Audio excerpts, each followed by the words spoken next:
Yeah. Sent the email out to a lot of people, huh? Yeah, so if you guys got questions, I don't really. You don't need You a, might you don't just need put an the injury mics just a report. little closer. Thank you. Yeah. Coach, there were a lot of highs and lows this year. What were the highs that you'll reflect on this year? I would say, overall, just how the team battled. Just that. Again, you get back from Maui, and AK's not playing in the Baylor game at home, and the team is the team's not in a good space, and being able to close out the non-conference, winning at Texas, and then playing well against Gonzaga there, and recovering, and then being able to go on the road and win at Creighton and win at Marquette, like two tough places to go and win games.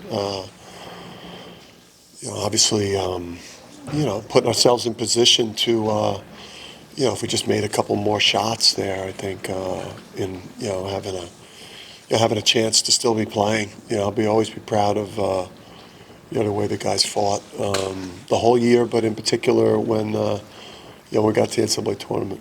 Dan, you mentioned rewiring yourself a little bit this offseason. How's the first 3 days of that going? Early stages of rewiring are going okay. What's that process look like for you? Yeah,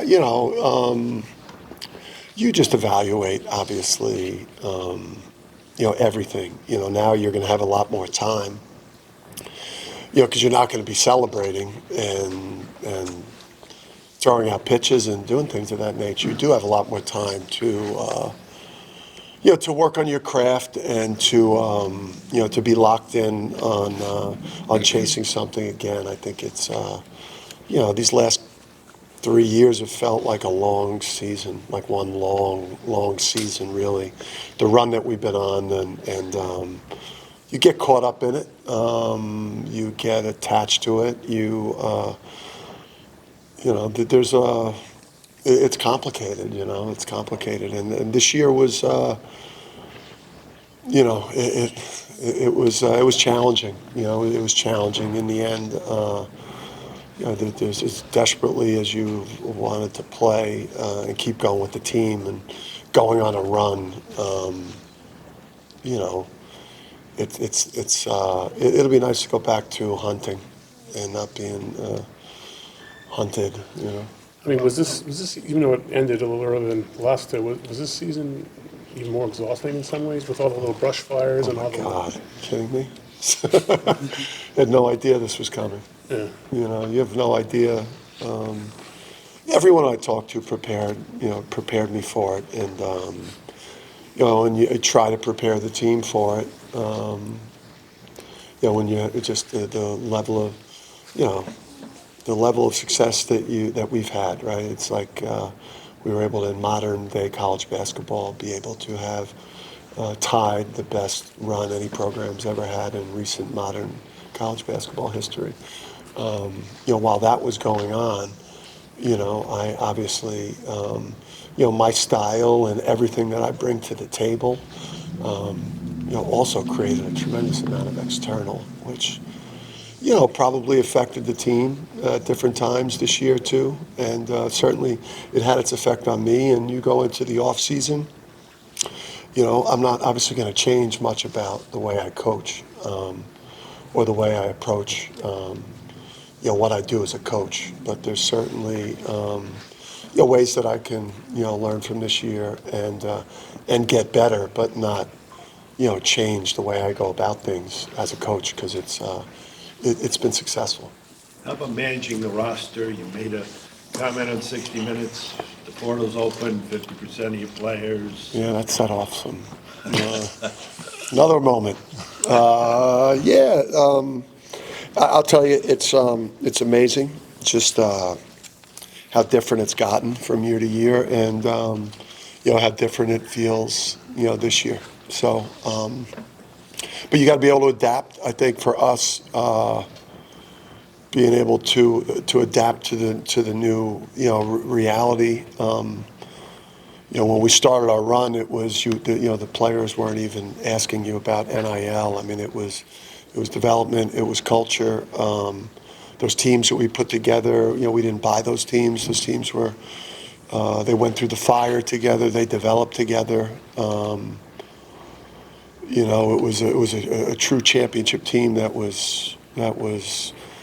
developed together, the coaches and the players. So things are different. Things are things are different. But our responsibility is to put together a championship team. We got to put together a championship roster. With championship level players and makeup, and that's got to be your goal every year, because this is it's a year-to-year thing now. With the time frame for Alex and for Liam, do you have one? Do they have one? Yeah, I think your people, and I think I don't know what theirs is, but I think your people, and I know more than you.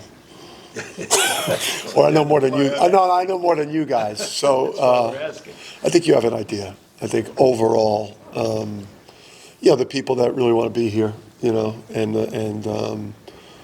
then the people that that it makes sense for them to turn pro or to transfer. And I think, like I've said, I think we've only been surprised one time since I've been here with the transfer and I left.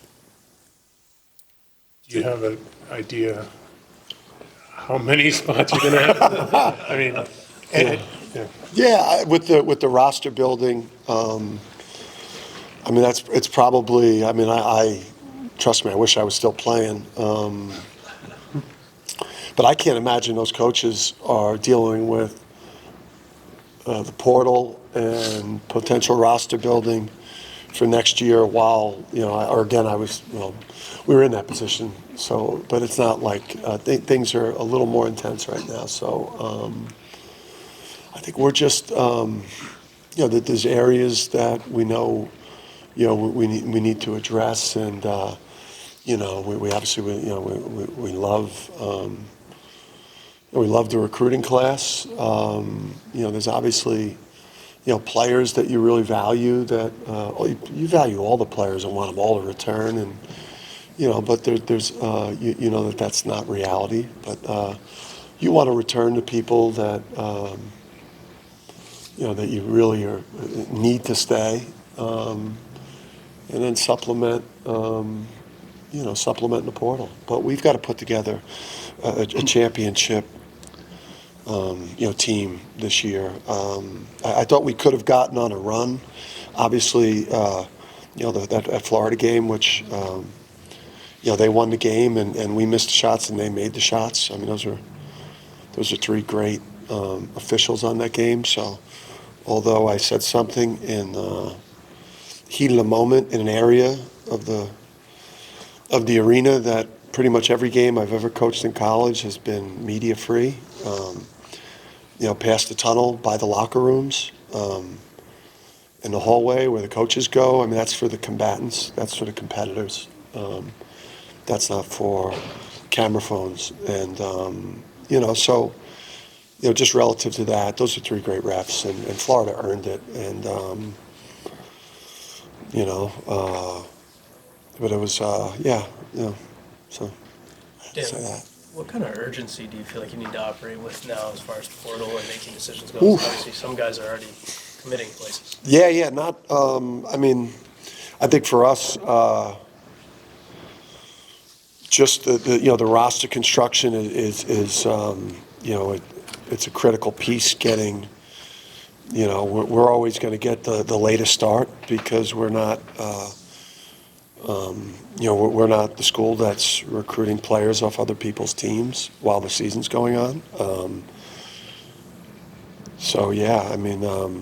We got to get the right type of players that we want to add to what we'll return and what we know we're bringing in.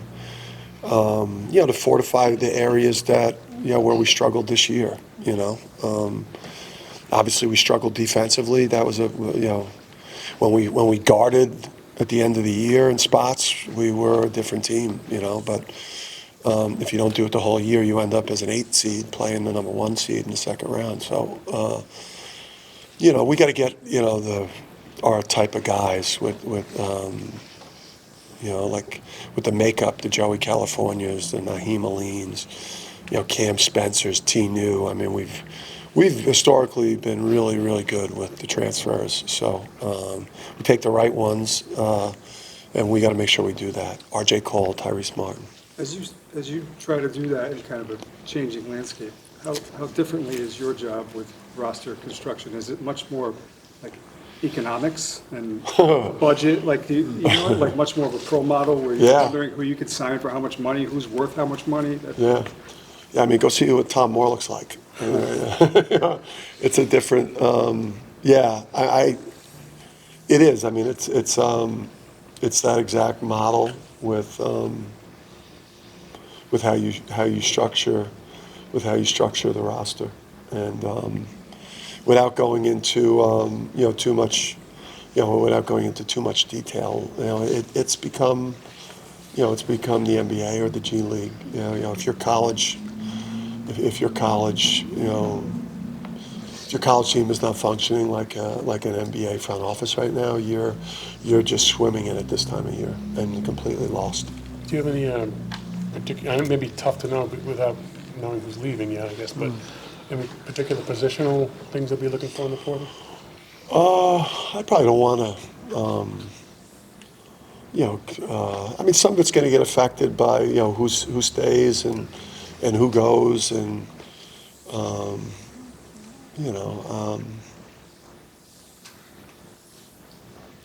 think that there's parts of how we played this year that again, the defensive end was not good, and then just the pace of play. I mean, like we just part of it was because we were a bad defensive team, so we weren't in transition, but just getting back to being an elite defensive team that scores off its defense the way we've been, and then Coach, I mean, you talked about the incoming freshman class, how great it's going to be, and 3 of them McDonald's All-Americans, McDonald's All-American game next week. Just your thoughts on how those guys have done throughout their final year of high school? Yeah, I mean, those guys have had a great year. We're going to need them to be super mature. I think, credit Duke. I mean, they've been, probably, the one team that's been able to play that many freshmen and still, look like maybe the best team in the country. So these guys are going to have to come in mature, obviously ready to work. But they've got the attributes that that the freshmen that have been able to come in and play for us, they have those. Yeah, whether it's like the tunnel thing or the ref thing a few months ago, you mentioned like the exhausting nature of being analyzed and decided. Do you feel like you put yourself out there? I did it. I mean, there was one last final act there on the way out. It's a microcosm of how it went for Maui. Just figure I'd close the show for everybody there. Hey, listen, it's tough for a person like me. It's my rocket fuel. It's my rocket fuel. It's what makes me successful. In large part, the intensity, the desire, the competitive fire. It's what attracts my players to me. It's what's been able to attract success for me at this aspect as a coach, right? But at times, I've got to apologize to my wife and say I'm sorry. I was embarrassing. I shouldn't have said that. And trust me, I've had these moments throughout my career. This is what UConn knew they were getting. This is how I've coached, obviously, my entire career. And I'm not bragging about that. I'm just surprised that people have just discovered it if they're college basketball experts. They could have been breaking me down the last couple of years, or even 5 years ago. Getting into it with fans or coaching my ass off. I've been doing this for a long time. So it's one of those things where, again, it's like They're mistakes. They're things I wish I didn't do. It's part of what you get with me. I hope to not do it again.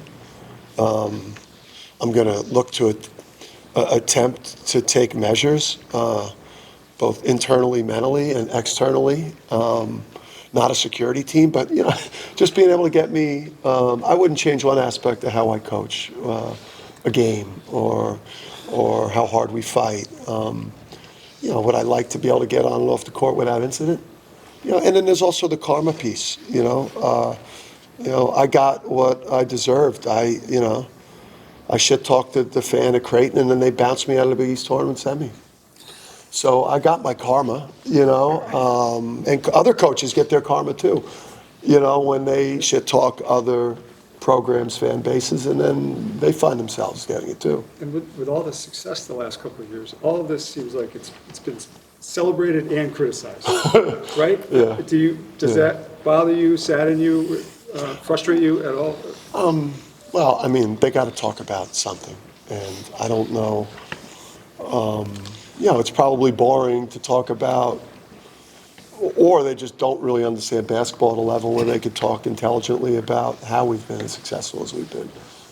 So I don't know if just the people that cover our sport don't know enough about basketball and why people win and why people lose and why people are champions and why they're not, where they are more comfortable talking about, me with some of these things that in my mind I just don't know if they're like that huge of a deal. It's just, my players love playing for me. I don't think I'm a bad guy. I'm not a victim because, I do stupid shit sometimes, but it's not like I'm like some phony, fake cheater. You could talk more about people with those attributes than somebody that just maybe tells a fan that's been cursing them out the whole game, screw you. I don't think that's the worst thing in the world, but you take account of it. You don't want to become, I guess, a distraction for your team too, and bring more weight to your players. So those are all the things that you have to consider. But a large part of me is like, anyone that gets criticized a lot, it's going to bother them some. Anyone that says I can't hear the external, they're full of shit. But for me, I focus on we've just finished a run of doing something that only one other team's been able to do in modern college basketball history. That helps me get through the criticism, knowing that I was a part of that with some awesome men. And now we're about to attack having the same type of success moving forward. And I'm excited to be back on the chase and on the journey again. The destination wasn't that much fun because, yes, you do. When you reach the top, everyone's trying to knock you off, and you do become a target. And a day after a devastating loss Sunday, most of your team was here Monday rooting on the women's team. Yeah. What does that say about the relationship between the teams and, for that matter, the coaching staffs? Yeah, just the appreciation that we have for Gino and their staff. We help each other. We support each other. We share the building where we see each other all the time. We eat together. And Gino's helped me as much as anyone's helped me. So, and the players all enjoy each other. Company. Did you expect the staff to come back next year? Or I think it's obviously both men are long overdue. To have opportunities of their own to lead, like high level programs. But we're fortunately I'd say for UConn is they've got such great jobs that it's gonna take a great job to get them to leave, which makes it tougher for them. Coach, you're known for your toughness, but a number of times you showed your tenderness at the side. Can you just talk about what the players mean to you and that side of you, because it's not really talked a lot about? Yeah, I'm all cried out.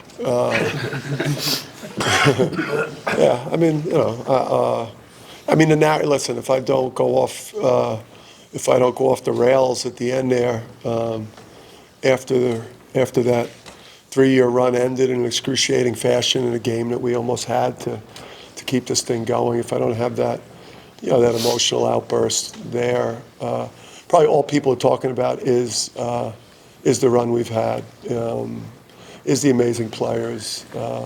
They're probably talking more about the post-game press conference where, to a man, our locker room was, it was tears and love and, just total connection. So I'm not crying, though, so you could stop trying to get me to cry. I'm starting to well up. But I'm cried out, man. I'm done. Bobby had your back in that moment. Yeah. And, he's not here today, and he went viral for his response. I was just wondering if you could offer any thoughts on that. Yeah, listen, Bobby, regrets, just like I regret, the moments I've had. It's obviously it's all my fault that Bobby got pulled into it. I set the whole thing in motion, and I feel horrible. Obviously, he could have handled, dealing with the media person with the phone, that took the video. He could obviously just, let it go. He should have been better trained for a situation like this. We've been in them all year. So, but, Bobby's a soldier. I think he's we all fight like that for each other in our program, and sometimes, we go a little too far. But Bobby's a great guy, and I wish, just all the sad people that are sending him messages or emails, like really horrible people, really empty people. I can't imagine what your life would be like if you have the time to look people up and comment on their picture, go back and email and direct message such vicious, it's whether you're using your real name or a fake account, I just can't imagine. There's just the sadness of those people, and how empty their lives are, and how sad their pursuits are, that they're doing that to him. So, but I did that to Bobby, and but Bobby's a good person. Coach, from you guys, are you surprised that there's not a Big East team playing the second weekend? Well, I think it all comes down to quad 1, quad 2, it comes down to seeding. Obviously, St. John's had a 2 seed, so they had a strong seed, but the tournament's harder when you have a 7 seed and 8 seed. I think us and Creighton played well enough to have gotten to a second weekend if we were playing anyone but a 1 seed, or maybe even some of the 2s as well. So we obviously, the league overall, we can't be playing quad 3 and quad 4 games and expect to get great seeds and get 7 or 8 teams in. We play, you need to be playing quad 1 games and quad 2 games only. Obviously we had some losses this year, both in league. Look at us, we went 12 in the net in the non-conference, I think. I'm pretty sure that it was something like 12, and Marquette was 8.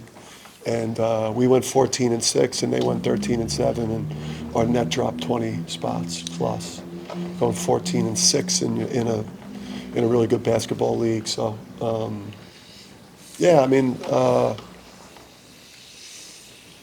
I think the league is only going to get stronger. Obviously, losing Sean. Sean's one of the best coaches in the country, but adding Richard.